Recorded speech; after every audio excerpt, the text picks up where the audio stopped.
And I use the term loosely. Yeah, I've been out of town for a week, getting behind in the shop. Since the last video, I decided to redo that butt pad over there.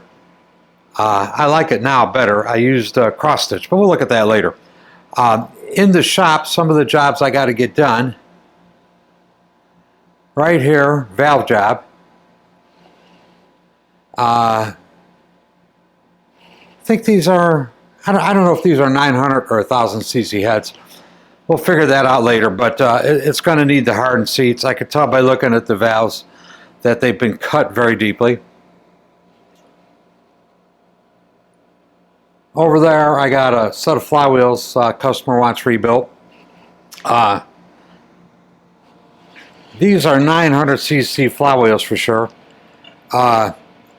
The crank pin is coming apart, beginning to spall right in there, so it's no good.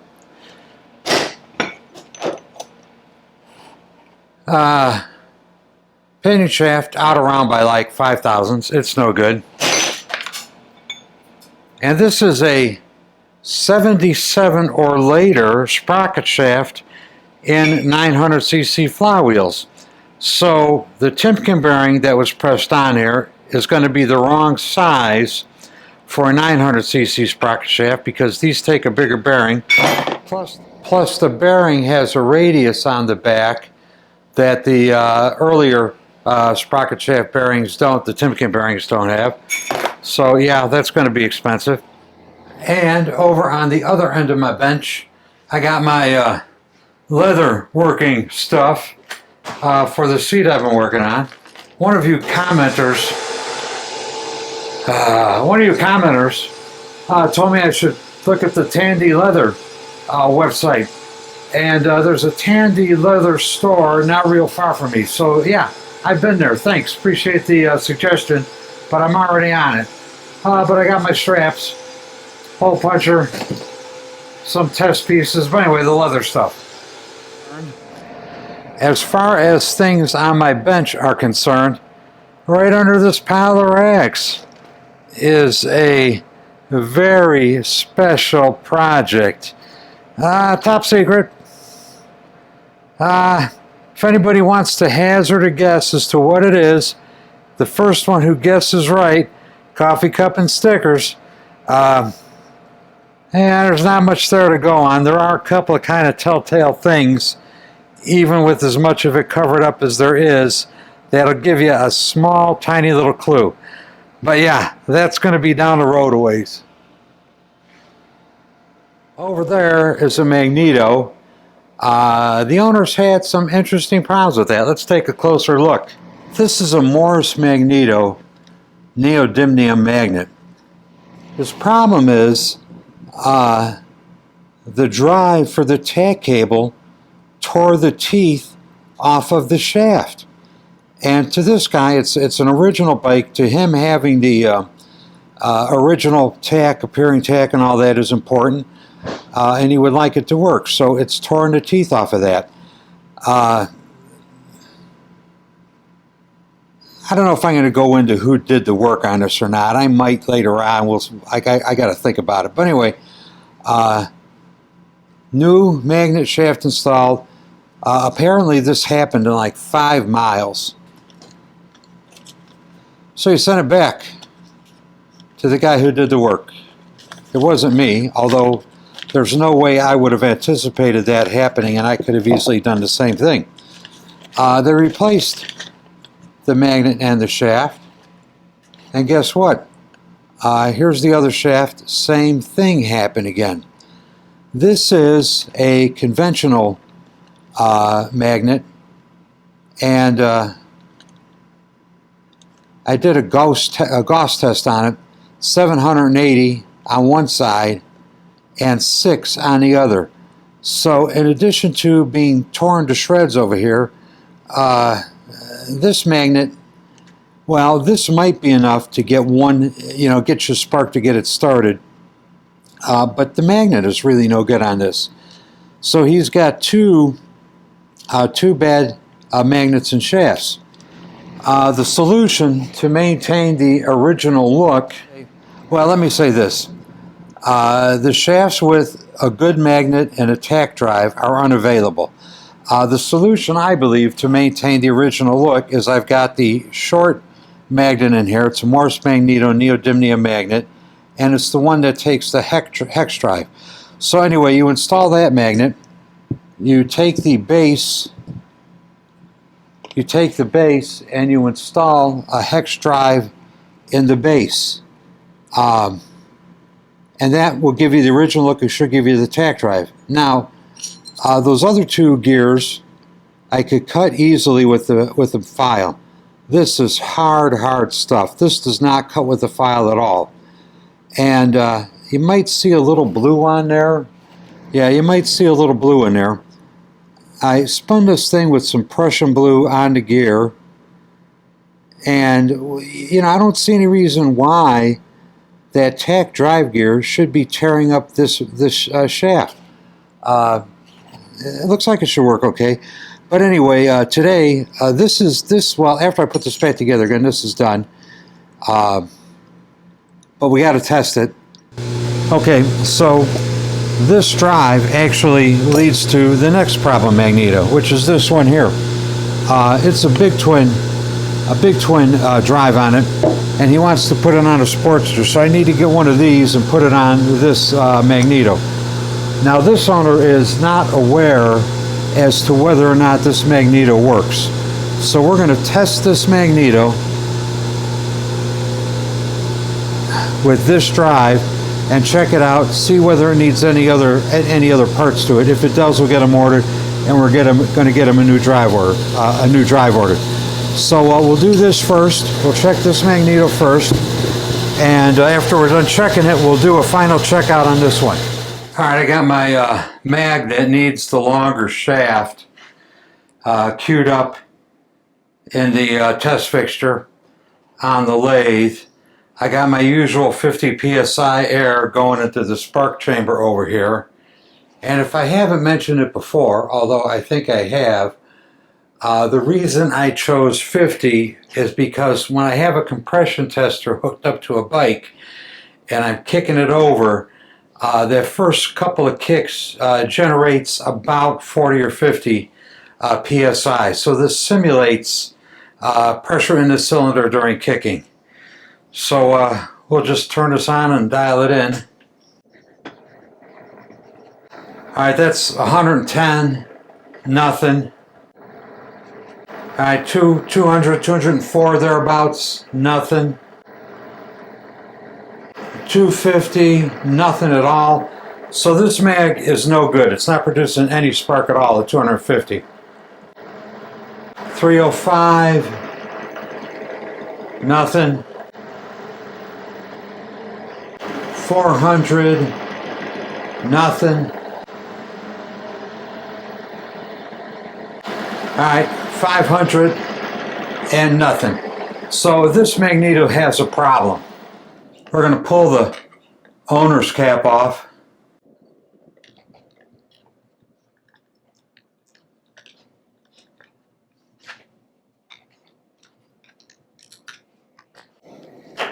I'm going to put my cutoff cap on there. Alright, with the cutoff cap on there, I could kind of take a look at what's going on inside there while the mag is spinning. Alright, 500 ripums, nothing at all.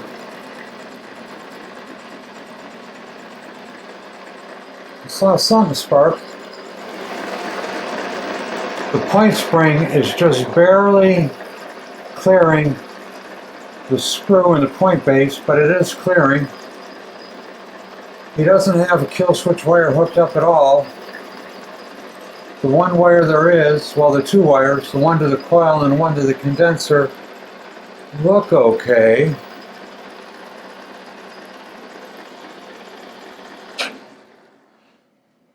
Let's disconnect the condenser. I'm going to go see if I got another condenser to hang on here.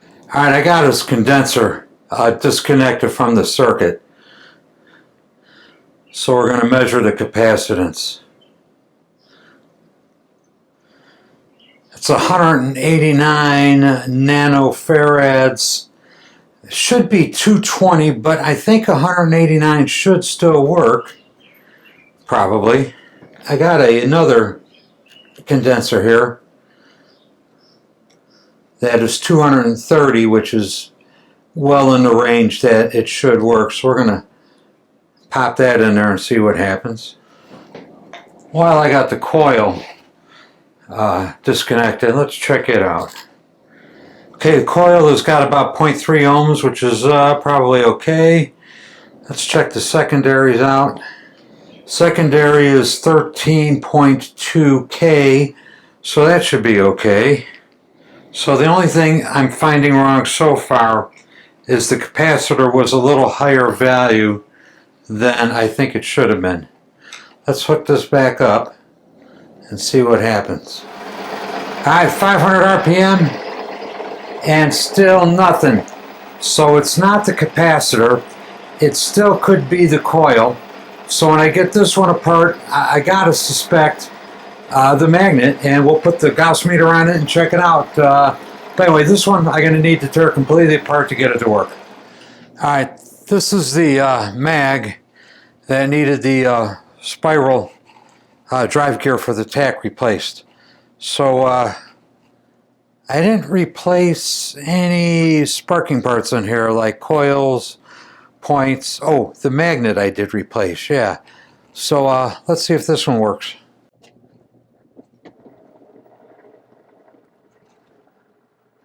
Alright, that's 100, nothing. 150, nothing. 200 and I got a decent spark. Okay, so this mag will start an engine. Let's just crank it up a little bit and make sure she sparks at some higher RPMs. Alright, that's pretty much 300. And it's sparking good. Let's just go 400. Really sparking good. And I'll go 500.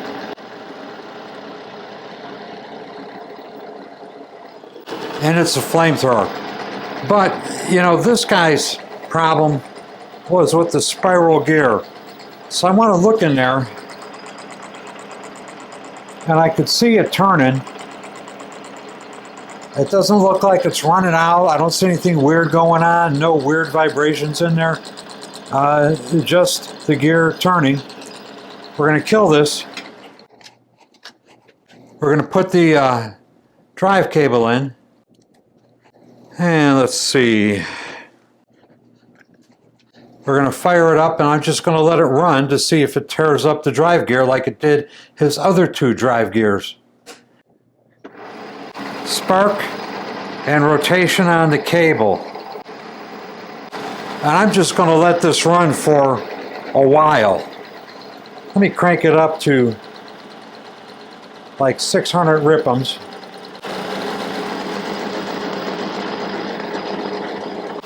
The owner stated that it was maybe a 10 or 15 mile ride was all it took to tear up those gears.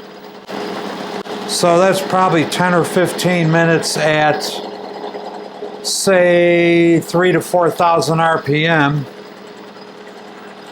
which this lathe won't go 3,000 or 4,000 RPM, so we're just going to do, 600 for a while. And keep the drive gears oiled up a little bit. No weird noises. Feels nice. I don't hear anything that indicate the gears getting torn up.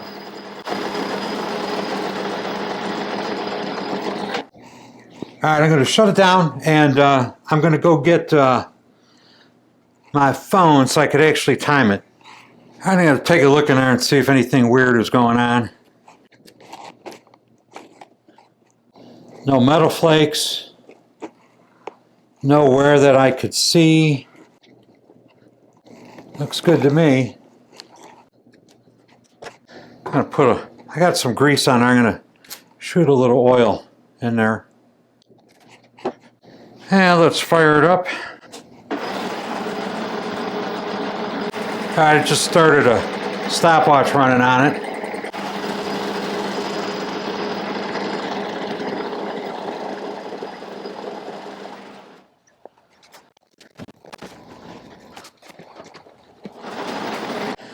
stopping it momentarily. I'm going to see if I got a, I don't have an extra tack laying around, but I do have a speedometer laying around. See what happens. Doing about 36 miles an hour right now.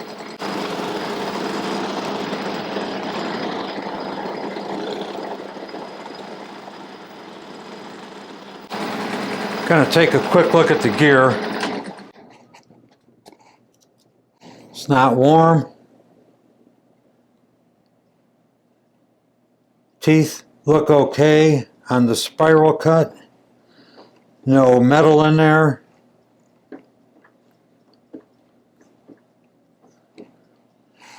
Looks good. I'm gonna keep running it for a while though.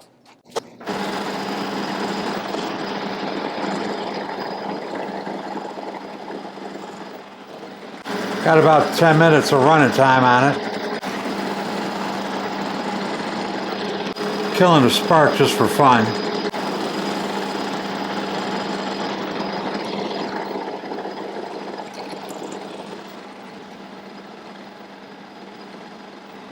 That's 15 minutes, and I think that's plenty.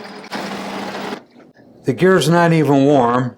I don't see any metal particles on it. Let's look down the hole there. I don't see any metal particles in there. I see nowhere whatsoever on that spiral cut drive gear. So I think this is good to go. This is the magnet out of the Magneto that one spark. And of course my Gauss meter. Just FYI, this thing reads in milliteslas or Gauss. And the only difference is where the decimal point is. So 35 milliteslas is the same as 357 Gauss. So we'll read it in milliteslas. And the middle of the side of one magnet is 73.34 milliteslas. That's a perfectly reasonable number. However, the middle of the side of the other magnet is 1.43 millitesla. That essentially is dead. This side is dead. So he needs a new magnet.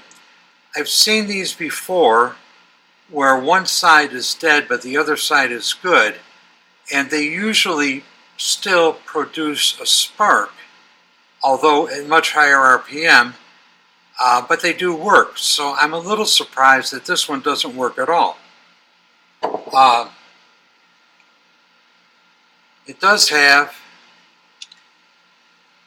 an original Fairbanks-Morris coil on it that does ohm out good. Well, it ohmed out good in the Magneto. Let's check it by itself sitting here. Okay, so the primary winding to ground, 0.5 ohms, 0.4, well, that's good. That's a good reading on there. So we'll go to the secondaries. 13K ohms, that's not bad. And then we'll go secondary to ground, and it's open. These are good numbers. There's no cracks. There's no physical damage. This thing looks pretty new. Wire looks good. I have every intention of reusing this. If the Magneto still doesn't work after putting a new magnet in it, I guess I'll try a new coil. It's also going to get a new condenser and new points.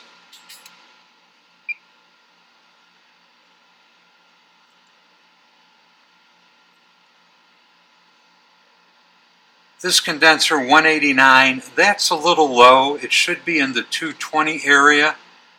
I had another condenser that I put in that was, I think it was about 229, and the mag did not work with that one either. He is going to get a new condenser, and he is also going to get a set of new points. So the points were not horrible. Well, maybe they are horrible. I don't know. They should work. Should have worked well enough to produce a spark, but they do have some burnt spots in the center. So he is also going to get a set of new points. Anyway, got to order parts for this one. There's nothing else I could do with it right now. All right, I am going to keep on trucking tonight. I got to take these heads apart, figure out what it needs, and get it ordered. Remarkably clean. It has, Jesus, it looks like a new guide in there. It's got shoulderless guides. I don't know if I like shoulderless guides or not, but it's got shoulderless guides in it. I mean, what I'm seeing here, that looks brand new.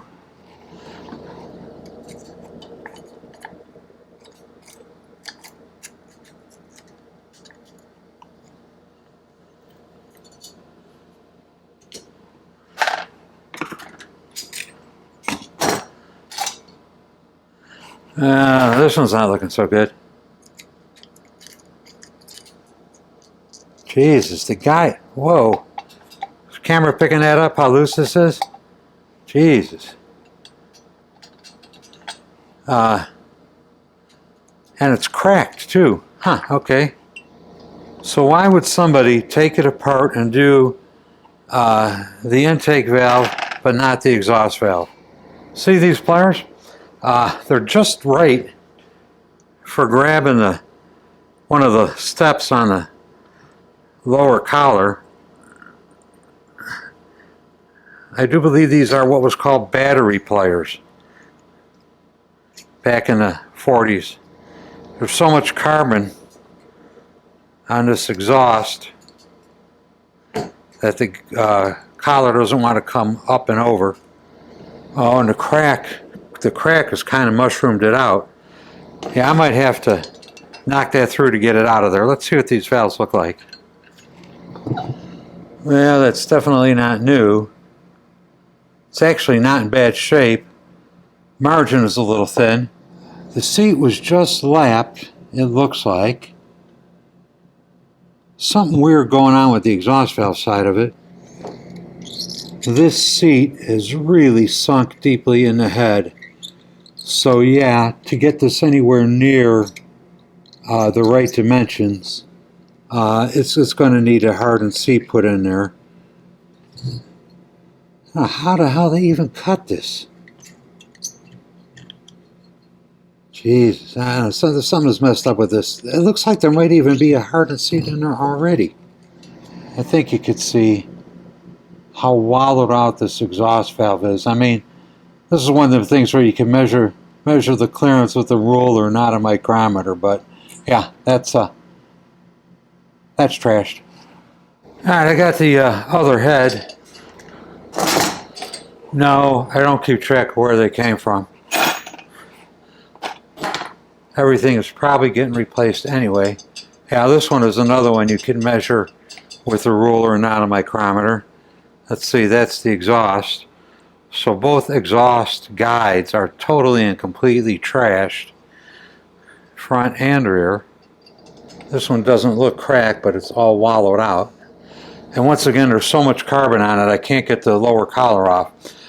That's not really surprising. When the guides are this loose, there's so much blow-by coming through there that it does screw things up. Okay, this is another shoulderless guide. It has a spacer underneath it. Looks like about a 30 thou. So that tells me that this valve is already probably cut too deeply and probably isn't within limits. I mean, it might be, but probably not. Let's go over here and get the intake out. Okay, another shoulderless guide. Intake looks brand new. You know, and I'll tell you what this makes me wonder. The exhaust valves are supposed to have the extra oiler and the rocker arm. the fact that these are so trashed and these look so good make me wonder whether or not the extra oil hole was facing the wrong way towards the intake instead of the exhaust. I will alert the owner to check that. Yeah, these look freshly lapped. Who in the fuck would lap something that was that sloppy? They've got a lap surface on them, not a wear surface on them. Anyway, no good. Another one that looks freshly lapped. And these are HD valves. Yeah, anyway, so yeah, these are getting hardened seats, all new valves, new guides, of course. Well, both exhaust guides have to be replaced. They're totally, completely shot. The intakes actually don't look too bad. But if I'm doing a valve job on this thing, it's going to get four guides that are the same. These are shoulderless. I typically don't use the shoulderless ones. Not that there's anything wrong with them. I just don't use them. So, yeah, anyway, these two heads are now taken apart enough to figure out what the guy needs. And we'll take it from there. So for tonight, I am out of here. Thank you all ever so much for watching, and we'll see you next time. Maybe the next video will be doing a seat pocket cutting on these heads. Bye. Take it easy. Men, if you like this channel and this content, the single most important thing you could do to help grow this channel is to hit the subscribe button. I also have new design coffee cups and stickers available. I like the old coffee cups, but I like these new ones even more. Links are included in the description down below. And for those of you who really want to go the extra mile, you could join me on Patreon. Link is also included in the description down below. And to all of you who have watched these videos, I'd like to say thank you. Thank you very much. I really, really do appreciate it. We'll see you next time. Bye.